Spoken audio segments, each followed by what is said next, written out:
মধ্যরাতে ক্রিকেটের খবর জানাতে হচ্ছে এবং সেই খবর জানানোর জন্য সেই খবরটা আসলে কিভাবে উপস্থাপন করব অনেক প্রত্যাশা নিয়ে মধ্যরাত পর্যন্ত জেগে থেকে যখন বাংলাদেশ দলের পরাজয়ের গল্পের খবর জানাতে হয়, যখন বাংলাদেশের না পারার গল্পের খবর জানাতে হয়, সেই না পারার গল্পের থেকেও বড় হয়ে ওঠে পরবর্তী ওয়ানডে ওয়ার্ল্ড কাপে 50 ওভার্স ওয়ার্ল্ড কাপে বাংলাদেশ দলটা সরাসরি খেলতে পারবে কি পারবে না সেই শঙ্কা। এর থেকে লজ্জার, বিব্রতকর এবং দুঃখের কোনো ঘটনা ঘটতে পারে না। খেয়াল করে দেখুন যে বাংলাদেশ দলকে নিয়ে আমাদের যে স্বপ্ন, আমাদের যে প্রত্যাশা সবসময় একটা জায়গায় কিন্তু খুব ক্লিয়ার ছিল। বাংলাদেশ প্রথম বিশ্বকাপ যখন খেললো 99-এ, আমিনুল ইসলাম বুলবুল বর্তমান cricket board president, captain of the side, তারপর থেকে বাংলাদেশ সরাসরি কোয়ালিফাই করেছে।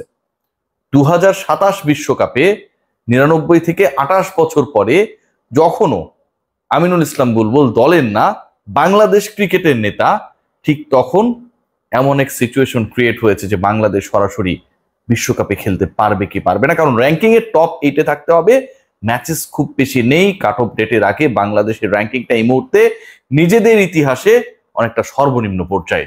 সেই মুহূর্তে আফগানিস্তানের বিপক্ষে বাংলাদেশ যেভাবে হেরেছে, বাংলাদেশ যেভাবে বাজে পারফরমেন্স উপহার দিয়েছে, 50 ওভার যেখানে খেলতে ব্যর্থ হয়েছে, টপ অর্ডার আরো একবার ফেইল করেছে, সব জায়গায় বাংলাদেশের ব্যর্থতার গল্পের সমান সমান হয়ে গেল আফগানিস্তান সিরিজে 1-up, তারা জিতে গেছে। বাংলাদেশের টপ অর্ডার মানে যে কোনো একটা দলকে, অপর দলকে হারাতে হলে আপনার টপ অর্ডারে 1-2-3-র মধ্যে কাউকে না কাউকে রান করতে হবে। ওপেনিং পার্টনারশিপ না হোক, 1 উইকেট চলে গেল, পরের উইকেটে অন্তত একটা ভালো পার্টনারশিপ করতে হবে। বাংলাদেশ দল যখন 53 রানের মধ্যে 3 উইকেট হারিয়ে ফেলে, ঠিক তখন আসলে সেই স্বপ্নটা বেশিক্ষণ থাকে না। বাংলাদেশ দলের পারফরমেন্স যদি আপনারা দেখেন, মানে যে গল্পটা আমি বলছিলাম যে 3 উইকেট হারিয়ে ফেলেছে 53 রানের মধ্যে, এরপরে হচ্ছে সংগ্রাম, টিকে থাকার সংগ্রাম, সম্মানজনক স্কোরটা করতে পারবো কিনা সেটার সংগ্রাম। এবং সেই সংগ্রামটা শুরুই হয়ে গেছে বাংলাদেশের ইনিংসের মোটামুটি 15 ওভারের আগেই, যেখানটায় আফগানিস্তান বাংলাদেশের বিপক্ষে বাংলাদেশের ওই 50 ওভার খেলতে না পারার পরেও 222 রানের টার্গেটটা যে দিয়েছে, শেষ দিকে তানভীরের ঝড়ো ব্যাটিং এর কারণে 10-12 রান যোগ হবার কারণে স্কোরটা কিছুটা হলেও ভদ্রস্ত মনে হয়েছে। সেই রান তারা করতে গিয়ে ওপেনিংয়েই তারা করলো 52 রানে পার্টনারশিপ, মানে মোটামুটি তারা রিলিভ। দ্বিতীয় পয়েন্ট যেটা, ওই যে বললাম টপ 3 কাউকে না কাউকে তো পারফর্ম করতে হবে।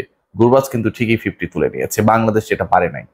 বাংলাদেশের ইদানিং ক্রিকেটটাই মানে যেন হচ্ছে ভূমিকম্পের আফটার ইফেক্ট। ভূমিকম্প হলে আমরা বলি না যে আরো একটা হতে পারে, একটু সাবধানে থাকতে হবে, যে কোনো সময়ে যে কোনো মানে সিচুয়েশনে, দিনে রাতে বিকেল বেলা, মানে আফটার ইফেক্ট মানে আবার দু একটা ঝাঁকুনি আসতে পারে, ইফেক্ট থেকে যায়। বাংলাদেশ দলের উইকেট পতনের আফটার ইফেক্ট, রাশিদ খানের আফটার ইফেক্ট শেষ হতে চায় না। যেভাবে বাংলাদেশ শুরুতে 3 উইকেট হারিয়েছে, তারপর 4th উইকেট পার্টনারশিপ আমরা দেখেছি 17 রান প্লাস করেছে, মনে হচ্ছিল যে বাংলাদেশ স্কোর 250 ক্রস করে যাবে, এরপর আবার ধুমধাম উইকেট পতন। সেটা এতটা সিরিয়াস হয়েছে যে বাংলাদেশ শেষের 7 উইকেট হারিয়েছে 68 রানে। 68 রান তুলতে বাংলাদেশ শেষের 7 উইকেট হারিয়েছে। বাংলাদেশের শেষের 6টা উইকেট পড়েছে 52 রানে।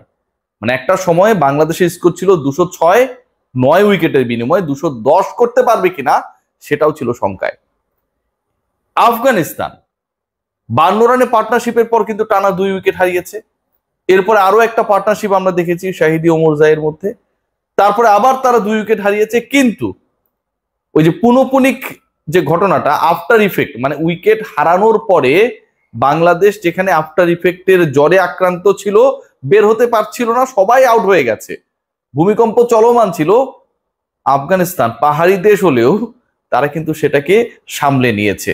উইকেট পড়েছে ঠিকই, জুটি করেছে, আস্কিং রান রেটের সাথে পাল্লা দিয়েছে, মিরাজের 1 ওভারের শেষ 2 বল টানা 2 বলে হিট করেছে, তানজিম সাকিবের টানা 3 বলে 3-4 মেলে ওমরজাই এমন একটা সিচুয়েশন ক্রিয়েট করেছে যে তারা টিকে থাকলেই ম্যাচটা জিতে যাবে। বাংলাদেশের ক্ষেত্রে এটা হয় নাই, এমন ভাবে হয় নাই। যেই ঘটনা প্রতিদিন ঘটে সেই ঘটনা আমরা প্রতিদিন ঘটতে দিই। এখানটা আপনি দাঁড়িয়ে আছেন, ধরেন এই জায়গায় আমি দাঁড়িয়ে আছি, আমাকে সামনে থেকে এসে কেউ মাথায় বাড়ি দিবে, এটা প্রতিদিন ঘটে। তো এরপরে কন্টেন্ট বানানোর সময় কেউ যদি মাথায় বাড়ি দেওয়ার ওই পরিকল্পনাটা করে, আগের কন্টেন্টের এক্সপিরিয়েন্স বা তার আগের কন্টেন্টের এক্সপিরিয়েন্স থেকে আমি কি ভাববো, আমি সাবধান হয়ে থাকবো, হয় তাকে আসতে দেবো না, অথবা মাথায় একটা হেলমেট পরে থাকবো, রাইট? আপনারা মনে করতে পারেন যে জাকের আলী অনেক এলবিডব্লিউ ছাড়া লাস্ট কবে আউট হয়েছিল? মনে করতে পারবেন না। বাংলাদেশের যারা আলটিমেটলি ফিনিশিং এ রোল প্লে করতো, বাংলাদেশের আলটিমেটলি একটা সময় মনে হচ্ছিল যে মিরাজ ও হৃদয়ের কেউ একদম সেঞ্চুরি হাঁকাবে, ঠিক ওই জায়গাটায় রাশিদ খান যেন জিনের মতো আবির্ভূত হলেন। মেহেদী হাসান মিরাজ এলবিডব্লিউতে আউট হয়ে গেলেন, জাকের আলী অনেক এলবিতে আউট হয়ে গেলেন, নুরুল হাসান সোহান এলবিতে আউট হয়ে গেলেন। রাশিদ খান একইভাবে অলমোস্ট একইভাবে ম্যাচের পর ম্যাচ গুগলি মেরে এদেরকে আউট করে দেন সোজা ড্রেসিং রুমে পথ ধরে। এই দলে ব্যাটিং কোচ রয়েছে, এই দলে ওয়ার্ল্ড ক্লাস স্পিনিং কোচ রয়েছে। একই টাইপের বলে রাশিদ খান যখন একই ব্যাটারকে বারবার বোকা বানাচ্ছেন, আউট করছেন, সেটার সমাধান কোটি টাকা ব্যয় আনা এই কোচেসরা কেন করতে পারেন না? অথবা যেই ক্রিকেটার প্রতিদিনই প্রতি ম্যাচেই একই বোলারের একই টাইপের বলে আউট হচ্ছেন, তিনি কেন সেই ভ্রান্তি থেকে বের হতে পারেন না? এটা বোঝার জন্য সত্যি সত্যি আমাদের মনে হয় রকেট সায়েন্স বুঝতে হবে। এই ঘটনা ঘটছে, এই ঘটনা ঘটেছে।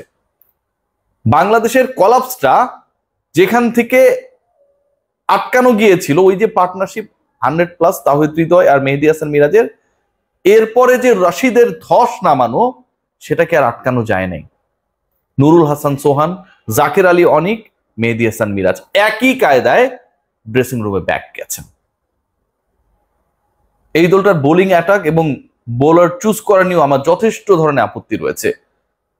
বাংলাদেশ আজকে এই জায়গাটায় চেস করতে পারতো কিনা সেই জায়গা নিয়েও প্রশ্ন রয়েছে। সো এমন কিছু কিছু ঘটনা আজকে ঘটেছে এই ম্যাচে, এমন কিছু কিছু এক্সপেরিয়েন্সেস এখানটায় হয়েছে যেই ব্যাপারগুলো আসলে কোনোভাবেই কাম্য না, অন্তত সেই সময়টায় কাম্য না যখন বাংলাদেশ দল they are fighting to ensure their place in the world cup directly. Qualifier যদি বাংলাদেশকে খেলতে হয়, আর সেই কোয়ালিফায়ারে যদি আমাদেরকে কাভার করতে যেতে হয় বা সেই কোয়ালিফায়ারের নিউজ যদি আমাদের করতে হয়, এর থেকে দুঃখজনক কোনো ঘটনা ঘটতে পারে না। লাস্ট আলোচনা করব জাস্ট একটা পরিসংখ্যান দিয়ে।